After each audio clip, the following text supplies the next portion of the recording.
Lucknow news में आपका बहुत बहुत स्वागत है। 8 मार्च 2024 को नई दिल्ली के प्रगति मैदान में भारत मंडपम में the national creators award ceremony का आयोजन किया गया, जिसमें न सिर्फ देश से बल्कि विदेश से भी तमाम सारे क्रिएटर्स या सोशल मीडिया इन्फ्लुएंसर्स वहां पर मौजूद रहे। उनको बुलाया गया था।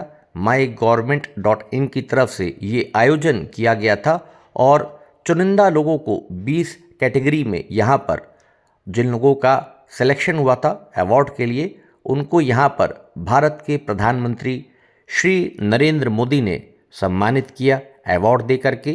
तो इस समारोह की कुछ झलकियाँ आपको दिखा रहे हैं। भारत मंडपम अंदर से कैसा दिखता है, कैसा रहा अवार्ड शो, तो ये झलक देखिए। सुबह से ही पास लेकर यहाँ पर एंट्री कर रहे थे जितने सारे क्रिएटर्स हैं। लाइन जो आप देख रहे हैं, तमाम सारे क्रिएटर्स यहाँ पर यूट्यूबर्स हों या फिर वो फेसबुक चलाते हों, इंस्टाग्राम चलाते हों। तो अंदर चलते हैं अब हम भारत मंडपम के और आपको दिखाते हैं झलकियाँ। एस्केलेटर्स यहाँ पर आप देख सकते हैं ऊपर जाने के लिए लगे हुए हैं।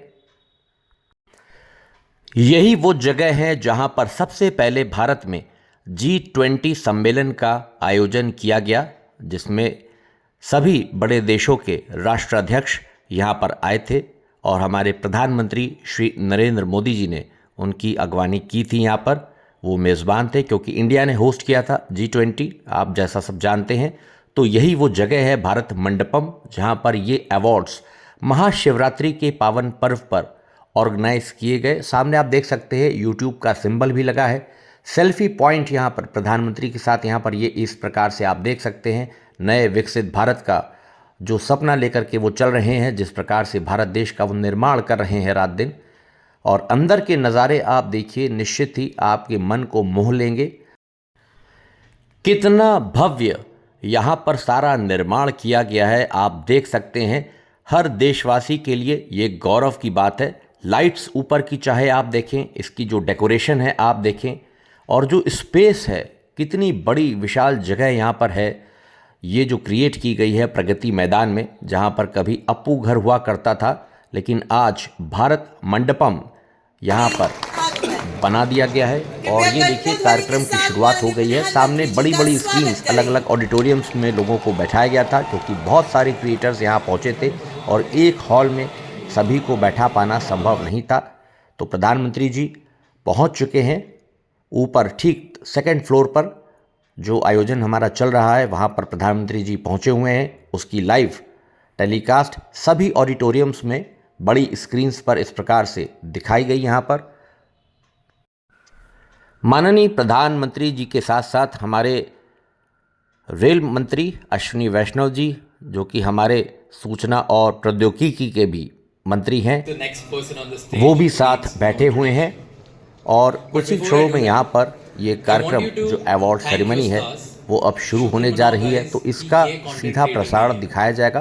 आप भी मेरे साथ इस सेरेमनी में शामिल होइए और देखिए किस प्रकार से प्रधानमंत्री जी ने उभरते हुए क्रिएटर्स से यहाँ पर बातचीत की, उनको अवार्ड दिया और उनकी क्या प्रतिक्रिया रही। जो अवार्ड्स जिनको भी मिला यहाँ पर क्रिएटर्स को, उनको सुनिए इस वीडियो में। उम्मीद है आपको ये प्रस्तुति पसंद आएगी।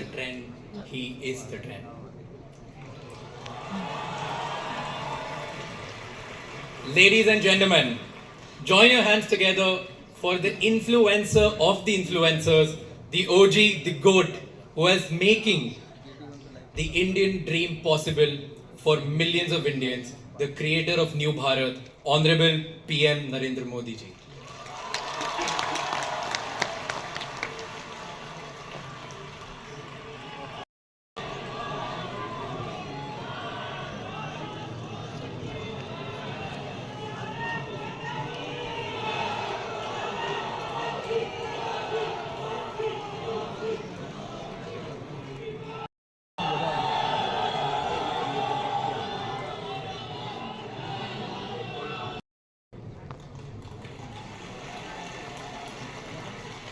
Through their insightful content and wide range of topics, they have raised awareness for New India.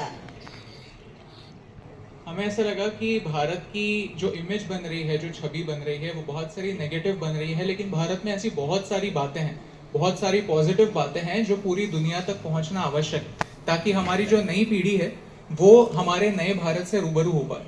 तो इसीलिए हमने सोचा कि क्यों ना हमें जो दिखता है वो पूरी दुनिया के सामने लाए। इसीलिए अभी और नीयू आप दोनों से मैं पूछना चाहूँगा कि ये थोड़ा साहस का काम है। मैं भी पब्लिक मीटिंग में जाता हूँ और जब आर्थिक विषय और आंकड़े बोलता हूँ तो मैं देख रहा हूँ कि लोगों को नींद आना शुरू हो जाती है। कुछ हल्की फुल्की बातें करते हैं तो मजाक, मीडिया वाले भी रिपोर्ट में सीरियस नेचर की बात करूंगा तो कभी नहीं करते, वो हंसी मजाक की कोई बात होगी तो बढ़िया रिपोर्ट। आपको नहीं लगा कि आपका विषय इतना ड्राई है, कैसे लोग इंटरेस्ट लेंगे? नहीं, जैसे आप एनर्जी के साथ बात करते हैं वैसे अगर हम भी एनर्जी के साथ, आपकी 1% एनर्जी से अगर हम बात कर पाए तो फिर हम उस मैसेज को थैंक यू सर, बहुत शुभकामनाएं, बहुत सेवा करते रहिए। आपने फील्ड चैलेंजिंग चुना है लेकिन देश के लिए बहुत जरूरी है। मेरी तरफ से बहुत बधाई। देखिए, ऐसे पॉलिटिक्स में पता नहीं देश में परंपरा बन गई, लोग पैर छूते हैं। कला जगत में पैर छूना उसका भाव अलग है, मैं बहुत डिस्टर्ब हो जाता हूँ और उसमें भी जब कोई बेटी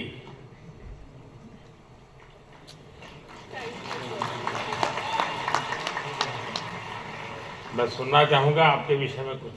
आई एम सॉरी, मुझे हिंदी समझ कर सकती हूँ बट बोलने के लिए थोड़ा मुश्किल है। आपको जो मर्जी पड़े बोलो। देश बहुत बड़ा है, किसी कोने में तो आपको सुनने वाला मिल ही जाएगा। Elarko Vanakkam. I would really like to appreciate our Honorable Prime Minister for the fact that you have taken up Tamil in a lot of stages and you said like Tamil. So I must start with Vanakkam. Yeah, Vanakkam. So I'm really grateful for that. I always felt like it lacks a national platform which you brought here. So I'm really grateful for that, sir. I'm so honored. I'm just shaking. I don't know what to say. Thank you so much. नहीं, आपको अनुभव क्या आ रहा है जब आप, क्योंकि इतिहास से कुछ घटनाएं उठाती हैं और बड़ा, आप तो जहाँ से ये काम कर रही हैं थोड़ा तकलीफ वाला इलाका है, तो क्या फील करते हैं आप? I would say it's little complicated since history and politics are like interconnected. So it's like I get a lot of troll also, but that's fine. It's just share with the facts and all. Teenager का जो group है, हाँ. जो सबसे ज्यादा अपना समय यहाँ बिताता है, मतलब आप लोगों के लिए वो समय खर्चा करता है, उनको कौन सी चीजें ज्यादा अपीलिंग लगती है? They like actually in my audience I have a lot of teenagers and they really watch things. इन सब के वो सारे खिलाड़ी टीनेजर्स ही है। That's true. So they really like things about the stories which talks the greatness of India. So that kind of stories they really like a lot. उनको अच्छा लगता है। Yeah. चलिए। People really feel proud of it. बहुत सेवा कर रहे हैं आप देश की। Thank you. Thank you, so all the best. तो आज भी कुछ फिटनेस का मंत्र देंगे लोगों को? योगा करनी चाहिए, मेडिटेशन करनी चाहिए। तो फिर तो ये लोग कहेंगे कि मोदी जी की बात बता रहा है, तो फिर कहेंगे तुम बीजेपी वाले हो गए हो।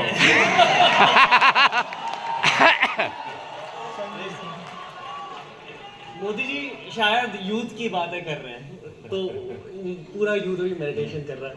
आप बस वही बात फिर से कह रहा हूँ मैं। बहुत ही इनडिसिप्लिन हूँ, मैं बहुत कम सोता हूँ, मेरे सब लोग मुझे डांटते रहते हैं और कई सालों से मेरी बीमारी आ गई है, मैं बहुत कम सोता हूँ। लेकिन मैं चाहता हूँ लोग पूरी नहीं सोते रहे, ऐसा मैं नहीं चाहता हूँ। जगाना लोगों को, जगाना मेरा काम है, लेकिन नींद के संबंध में हम ज्यादा उतने जागृत नहीं है। कभी उस पर सोचिए ना। जी, योग निद्रा करनी चाहिए। योग निद्रा अलग है जी, वहां मत ले जाइए। देखिए, योग निद्रा वो विषय है जो नॉर्मली नींद से कठिनाइयां हैं, नहीं हो पाती, तो नींद योग निद्रा कर लिया तो उनका 3-4 घंटा और निकल जाता है। आपके साथ पॉडकास्ट करने का मूड हो रहा है सर। अरे वाह बहुत बहुत बधाई। कुछ अपने कार्य के विषय में बताइए। सर હું અમદાવાદથી છું। स्वागत છે। अहमदाबाद स्वागत है। आप लोगों अहमदाबादियों की पहचान है क्या आप लोगों को? हम अहमदाबादी लोगों के लिए कहा जाता है, ये अहमदाबादी से बता रहा हूँ, उनके लिए कहा जाता है, यानी कोई बुरा मत माने क्योंकि आजकल ऐसा है कुछ भी बात बड़ा विवाद का विषय बन जाती है। लेकिन ये बचपन में जो सुनते थे वो मैं बता रहा हूँ, मैं मानता नहीं हूँ। एक बार रेलवे प्लेटफॉर्म पर ट्रेन आई तो उसमें जो पैसेंजर था वो ऊपर के बर्थ पर था, तो उसने बाहर खिड़की में पूछा कि भाई कौन सा स्टेशन आया है, तो बाहर वाले ने कहा 4 आना दोगे तो बताऊंगा। तो उसने कहा मत बताओ, ये अहमदाबादी होगा। जाते हैं वो सबसे डिफिकल्ट चीज़ होती है। तो मैं अभी यहाँ पे जो सब लोग उपस्थित है यहाँ पे उनसे कहूँगी, एक चीज़ हम अगर हमारे वहाँ पे करें, हम अपने वेस्ट को ऑडिट करें। हम दूसरों का कचरा देखते हैं पर हम क्या खुद निकालते हैं वो हम कभी नहीं देखते हैं। तो I request all of you to waste audit your dustbin कि क्या हम हमारी लाइफ को ज़ीरो वेस्ट बना सकते हैं। पूरी तरीके से नहीं पर क्या हम कोशिश कर सकते हैं। Thank you so much. और लोग दुनिया कहती है तुम ये मत करो, तुम वो मत करो, सारा मैं क्या करूंगा कोई कहता ही नहीं। और इसलिए मैंने ये कहा है मिशन लाइफ, और मिशन लाइफ के पीछे मेरा इंटरेस्ट यही है कि आपकी लाइफस्टाइल ही एनवायरनमेंट फ्रेंडली होनी चाहिए। बहुत बड़ी सी बात। हम क्या करते हैं, एसी कार में बैठ करके जिम जाएंगे, जिम में बिजली जला करके पसीना निकालेंगे, फिर एसी कार में बैठ करके घर वापस आएंगे और फिर 5 स्टार होटल में जाकर के एनवायरनमेंट पर भाषण देंगे। चलिए, आपने लोगों को आध्यात्मिक दुनिया की तरफ बड़ी आधुनिक तरीके से रुचि फैलाई है। बहुत बहुत धन्यवाद। बताइए कुछ। जी, मैं कथाकार हूँ, श्रीमद् भागवतम करती हूँ और गीता जी के ऊपर बातें करती हूँ, क्योंकि मेरा बचपन इन्हीं चीज़ों से गुजरा है और जो बदलाव मुझ में आया है, चाहे शांति, सुकून, खुशी, हर चीज़ को लेकर। और सबसे बड़ी बात, क्योंकि हमारी सोच है कि भगवान से जुड़ना तो बुढ़ापे का काम है, और मुझे लगता है सबसे गलत सोच है, क्योंकि सबसे ज़्यादा अध्यात्म की ज़रूरत युवाओं को है। और अगर मैं मटेरियलिस्टिक लाइफ के साथ साथ आध्यात्मिक जीवन जी सकती हूँ तो मुझे लगता है हर युवा जी सकता है। लोगों को डर लगता है कि अध्यात्म मतलब झोला लेके चले जाना। हाँ जी। तो आप उसको रास्ता पर बताइए। ऐसा बिल्कुल नहीं है, क्योंकि सबसे बड़ा आध्यात्मिक ज्ञान है श्रीमद् भगवत गीता, और वो एक ऐसे व्यक्ति को सुनाई जा रही है, अर्जुन, जो आगे जाके राजा बनने वाले हैं, और राजा से ज़्यादा ऐश्वर्य किसी के पास नहीं होता। और गीता में भगवान ने एक बार भी श्री कृष्ण ने नहीं कहा कि राज्य छोड़ दो, बस कहा अपना धर्म पूरा करो जहां भी हो। सफल हो। बहुत बहुत शुक्रिया इस मंच से बुलाने के लिए भगवंत साहब। मैं बिडाल नवाज, हम जैविक किसान हैं। देश की ज़रूरत ज़रूर थी 1970s में कि एक ग्रीन रेवोल्यूशन आया गया, लेकिन उसके बाद देश बढ़ा और आज देश की ज़रूरत जैविक खेती की है, जिसमें कोई रसायन, कोई पेस्टिसाइड हमारे खाने में जो जहर हम डालते हैं वो ना डाला जाए। इसी संदर्भ में हमने 30,000 से ज़्यादा किसानों को अपने खेत में बुला के, हम जटखोड़ खेत से बिलोंग करते हैं जो दिल्ली सोनीपत बॉर्डर पे है, बुला के कैसे जैविक खेती की जाती है, किस तरह कीटों से बचाया जाता है, उस संदर्भ में उनको सिखाया है। अगर हम सरसों का तेल निकालते हैं तो एक्सपेलर यूनिट नहीं, जो प्राचीन समय में कच्ची घानी का तेल हुआ करता था। अगर हम गाय पाल रहे हैं, जर्सी एचएफ नहीं, जो हमारी देसी गाय है, गिर है, सहवाल है, थारपारकर है, राठी है, क्यों उसको हमें ज़्यादा सेवा करनी चाहिए उसके दूध में, और उसका जो घी बनता है क्या उसमें ज़्यादा प्रोटीन कंटेंट होता है और हमारे शरीर के लिए क्यों वो ज़्यादा ज़रूरी है, इसी संदर्भ में हमारा उद्देश्य रहता है। और देखिए, लक्ष्य आप स्वयं तो एक मिशन बोर्ड में इस काम को कर रहे हैं, लेकिन आज आपका यहाँ आने से इनको भी और देश को पता चलेगा कि ऐसे नौजवान, जबकि दुनिया कुछ अलग सोचती है, ये अलग सोच रहा है। मैथिली नमस्ते। तो आज कुछ सुनाई दो और क्या, क्योंकि लोग मेरा सुन सुन के थक जाते हैं। बिल्कुल सर। तो थक जाते हैं ना? नहीं, मतलब बिल्कुल मैं आपको सुनाती हूँ। और सबसे पहले सभी लोगों को महाशिवरात्रि की ढेर सारी शुभकामनाएं। और तो शिव जी का ही भजन कर लो आज। जी जी जरूर।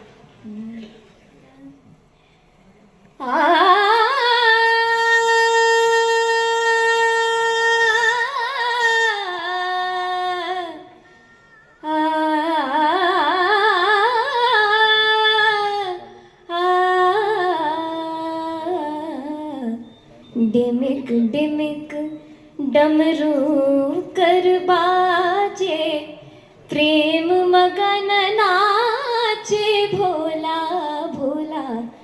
डिमिक डिमिक डमरू कर बाजे, प्रेम मगन नाचे भोला।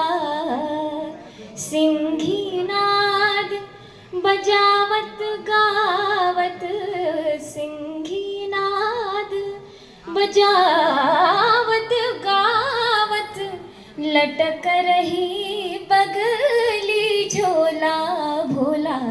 डिमिक डिमिक डमरू कर बाजे, प्रेम मगन नाचे भोला। बहुत बहुत बधाई मैथिली जी आपको।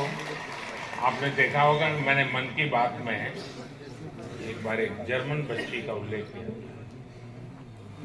जन्म से उसका आंखें नहीं है, हिंदुस्तान देखा नहीं है, और मैं हैरान हूं कि भारत के दक्षिण भारत की भाषाओं के गीत इतना तेजी से ग्रास करती है। और अभी पिछले दिनों यहाँ आई थी तो मेरा मिलना हुआ, उसने तमिल में मुझे शिव भजन सुनाया। और संगीत की क्या ताकत होती है, कोई भाषा उसको मालूम नहीं है जर्मनी के सिवाय, लेकिन अद्भुत प्रभाव पैदा करती है। आपको भी वो परमात्मा ने कृपा दी है, आपने साधना भी की है। मेरी तरफ से बहुत बहुत शुभकामनाएं। मैं इतना नर्वस फील कर रहा हूँ कि लगता है भोजपुरी, हिंदी, इंग्लिश सब बोल गया मैं कोशिश करूँगा। जो भी बोल सकते बोल लीजिए। नहीं, मैं खुश हूँ, धन्यवाद अवार्ड के लिए। और मैं बस लोगों को खुश करना चाहता हूँ और भारत का नाम रोशन करना चाहता हूँ। अगर इसमें मैं सक्सेसफुल हूँ तो मैं खुश हूँ। ये टैलेंट कैसे आपको, कैसे इस तरफ रुचि बनी और कैसे आपकी जिंदगी यात्रा शुरू हुई? मेरा पापा actually BHU Banaras Hindu university में पढ़ाई किया था, तो मैंने बचपन में कुछ टाइम वहीं पे बनारस में स्पेंड किया। और फिर पटना में वो एक्चुअली मिथिला पेंटिंग्स का भी बिजनेस में था कुछ टाइम के लिए। हाँ, तो फिर उसके बाद बचपन के बाद मैं वापस US गया, बट US में मन नहीं लगा। मेरे को लगा मुझको जल्दी घर वापस आना है। मैं आ गया।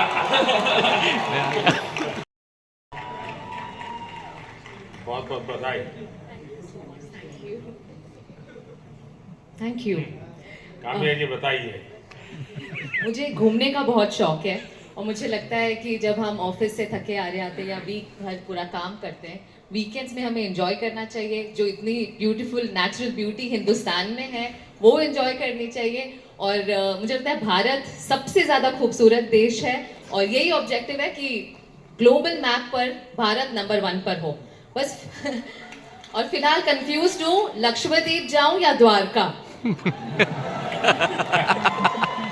द्वारका आपको काफी नीचे जाना पड़ेगा। लेकिन वो मेरा अनुभव बहुत ही अद्भुत था। खैर उसकी बात कभी फिर करूंगा, लेकिन मैं नहीं मानता सब टूरिस्टों के लिए कितना सुविधाजनक होगा। आप जो क्रिएटर्स होते हैं मदद कर सकते हैं। एक हमारे लोग क्या करते हैं, जैसे कहीं चले गए सोमनाथ, तो बस में ट्रेन में अपनी कार से उतरेंगे, भागेंगे, और जैसे भगवान अभी कहीं जा रहे हैं तो पकड़ो, उनके दिमाग में यही रहता है, दौड़ो पकड़ो, और फिर एक बार देख लिया तो इधर उधर छुट्टी। मैं कहता हूँ ऐसा क्यों करते हो? जहां जाते हो कम से कम एक रात रुकिए। टोटल जो आपका बजट है, टूर ट्रैवल का टोटल बजट है, कम से कम 5% 10% लोकल कुछ न कुछ चीज खरीदिए, लोकल प्रोडक्ट खरीदिए। अब फिर आप कहेंगे नहीं हमने पानी पूरी खरीदी थी, ऐसा नहीं। खाना वाना तो कंपलसरी है, खाएंगे, लेकिन कोई वहां की प्रोडक्ट, क्योंकि हमारे देश की जो ये भी एक सामर्थ्य है और वहां की इकोनॉमी को बहुत बड़ा बल मिलता है। अब जैसे मान लीजिए आप बद्रीनाथ गए और वहीं से थोड़ा एक 5 किलोमीटर दूर मणा गांव गए और मणा गांव से हैंडीक्राफ्ट खरीदा, तो हिंदुस्तान का वो पहला गांव, उसके बाद चाइना आ जाता है, वो पहला गांव, वहां के कुछ चीजें खरीद करके अपने गांव ले जाओगे, देश की एकता को हमेशा हमेशा बनाए रखने का काम आएगा। तो कभी आप ऐसे विषयों को भी अगर प्रमोट कर सकते हैं तो बहुत अच्छा होगा। बिल्कुल, बहुत सारे मंदिर कवर किए हैं मैंने अपने वीडियोस में, और आपका बहुत बड़ा थैंक यू, क्योंकि अब सारे मंदिरों को बहुत ही नया रूप मिल चुका है। So thank you for that. Thank you. PI in Paris. That's Gaurav Chaudhary.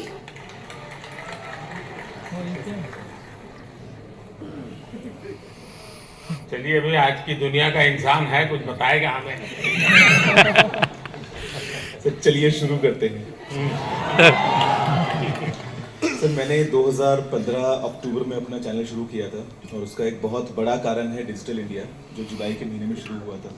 उससे 1 साल पहले जब आपने make in India programme start किया, तो हमने देखा कि कैसे टेक्नोलॉजी के फील्ड में स्पेशली इंडिया, जो हमेशा से हम जानते हैं कि हम सभी का जो टैलेंट है वो तो बहुत अच्छा है ही, लेकिन जैसे हमने देखा कि हमारे देश में जब मैन्युफैक्चरिंग स्टार्ट हुई, जो बाहर की कंपनियां भी इंडिया में आ रही हैं, तो उससे मुझे लगा कि क्यों ना मैं अगर अपना थोड़ा नॉलेज शेयर कर पाऊँ, तो बस वही स्टार्ट किया।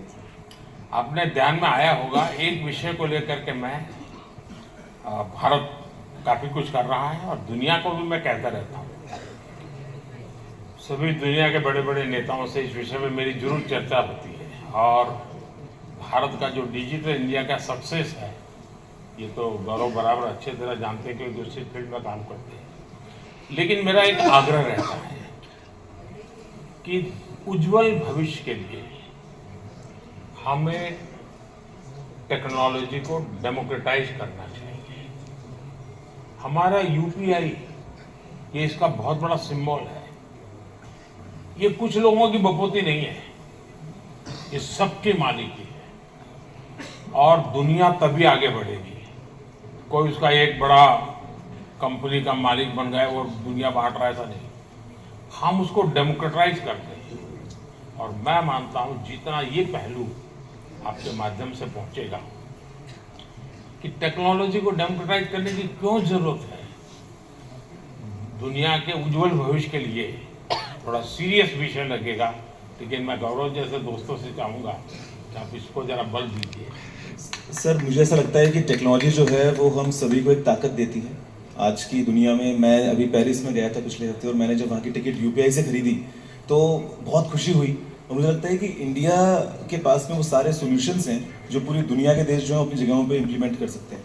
तो ज़रूर से कोशिश रहेगी। बहुत बहुत क्रिएटर्स हैं ना, उसमें कुछ लोग वो भी हैं जो क्या खाना चाहिए वो भी कहते हैं।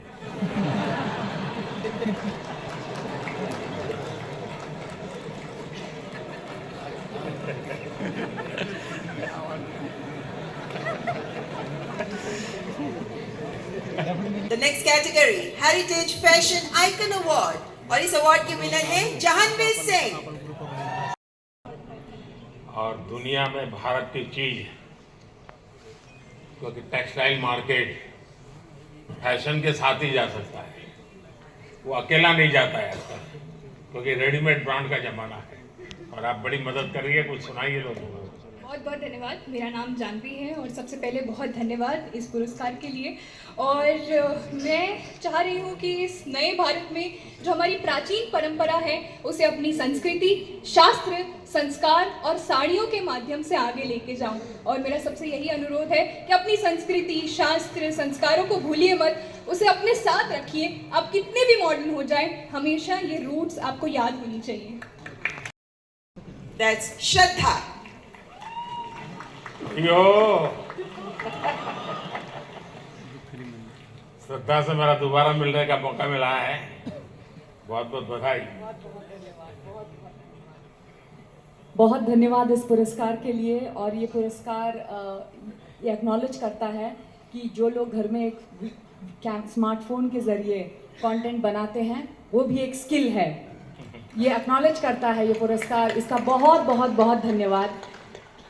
देश में अक्सर सामाजिक, राजनीतिक, औद्योगिक वजहों से परिस्थिति काफ़ी गंभीर हो जाती है। मेरी कोशिश ये रहती है कि इसमें अगर एक ह्यूमरस पॉइंट ऑफ व्यू या हास्य रस मिलाया जाए तो एक पॉजिटिविटी फैलाई जा सकी है। आरजे नाम पॉपुलर कर दिया।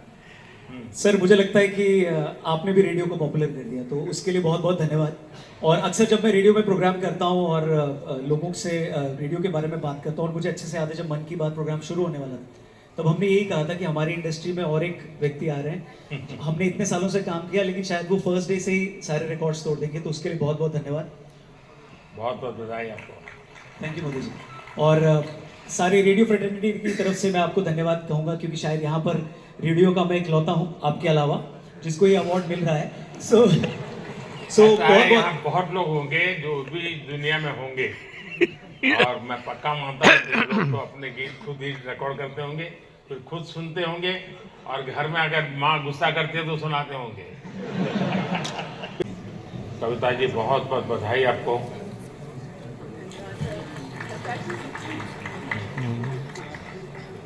वो जो मल्हार है ना, अब उसको कुछ सिखाइए।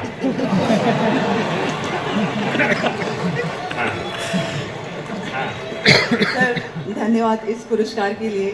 और मैं खाना बनाना सिखाती हूँ लोगों को, और मैं चाहती हूँ कि घर के मतलब जो फैमिली मेम्बर है वो घर के हर मेम्बर को खाना बनाना सिखाए, क्योंकि कोविड के टाइम पे हमें पता चल गया कि खाना बनाना कितना ज़रूरी है सीखना। तो पढ़ाई के साथ साथ इसको भी हम अपनी लाइफ स्किल में ऐड करें तो ज़्यादा अच्छा होगा।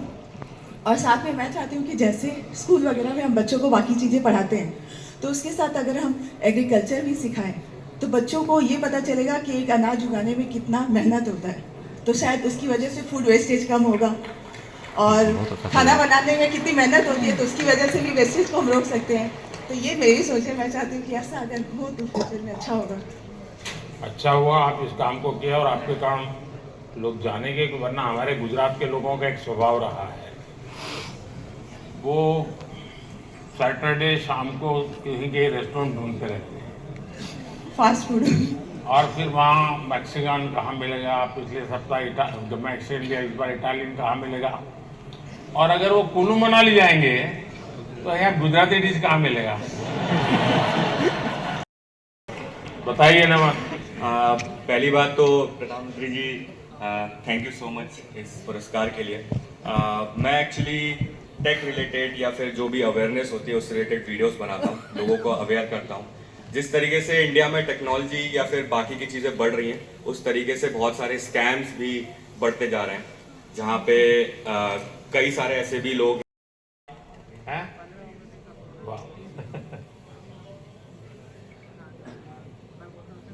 बताओ जरा अपना वाक्य। राम राम भाई सराहना है।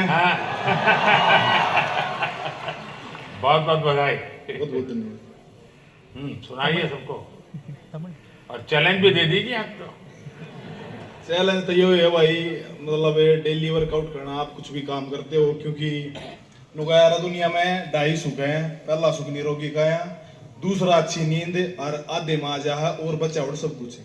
तो भाई पहला सुख निरोगी काया, तो अपनी हेल्थ ही काम करो, चाहे आप कोई भी काम करते हो, थोड़ा बहुत टाइम अपने दी काटो जरूर।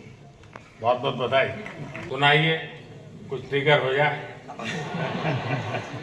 सबसे पहले तो thank you for this award PM sir, and मैं जेन्युइनली इतना ज़्यादा नर्वस हूँ, मैंने कुछ नहीं सोच रखा था, मुझे पता नहीं था कि यहाँ पे आके कुछ बोलना पड़ेगा। जब मैंने देखा सब आके कुछ बोल रहे, तब से मैं सोच रहा था, लिख रहा था फोन में।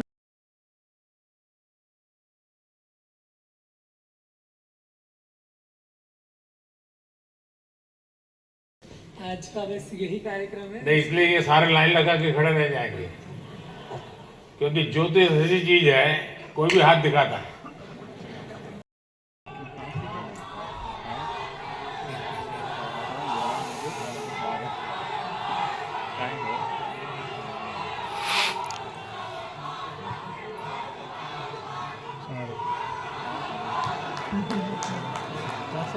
चलो बिल्कुल 370 तो आ जाएगी आराम से। कैसे हैं आप सब लोग? थोड़ी सी वाइब भी तो चेक हो जाए।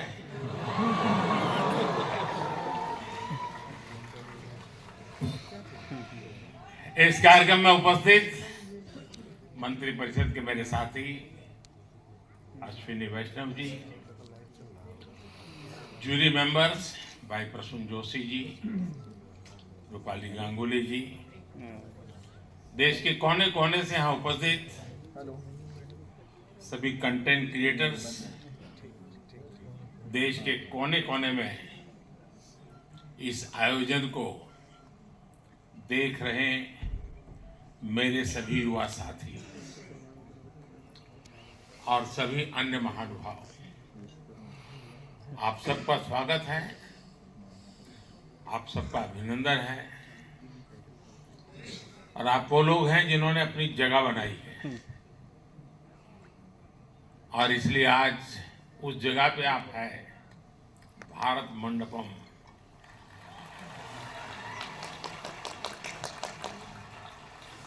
और बाहर सिंबल भी क्रिएटिविटी से जुड़ा हुआ है आते ही। और यही जगह है जहां G20 से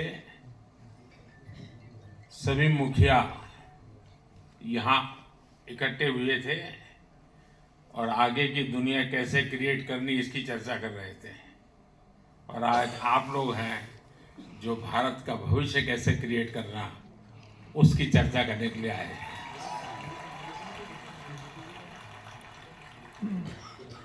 साथियों, जब समय बदलता है, टाइम चेंज होता है,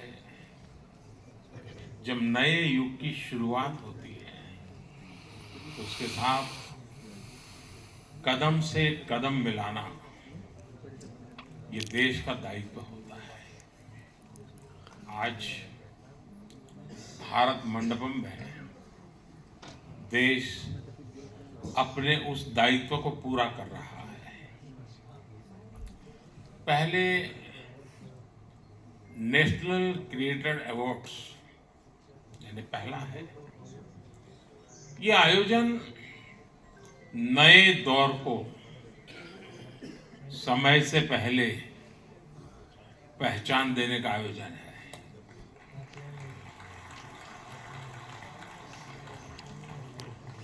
और कुछ लोग मुझे कभी कभी पूछते हैं कि आपकी सफलता का रहस्य क्या है, ऐसा मुझे पूछते हैं। मैं हर एक को जवाब नहीं देता हूं।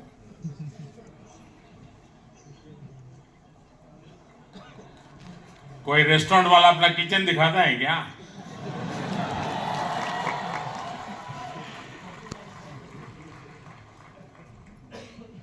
लेकिन आपको मैं बता देता हूं, ईश्वर कृपा है, मैं समय से पहले समय को भांप सकता हूं। और इसलिए ये पहला ऐसा अवार्ड है जो शायद आने वाले दिनों में बहुत प्रमुख स्थान लेने वाला है। इतिहास, और इसलिए यहाँ जो क्रिएटर्स हैं उनके लिए नए सब्जेक्ट मिल जाएंगे। महाशिवरात्रि के दिन ये आयोजन अपने आप में बहुत बड़ा सुखद संयोग है। और मैं आपको भी और देशवासियों को भी महाशिवरात्रि की बहुत बहुत शुभकामनाएं देता हूं।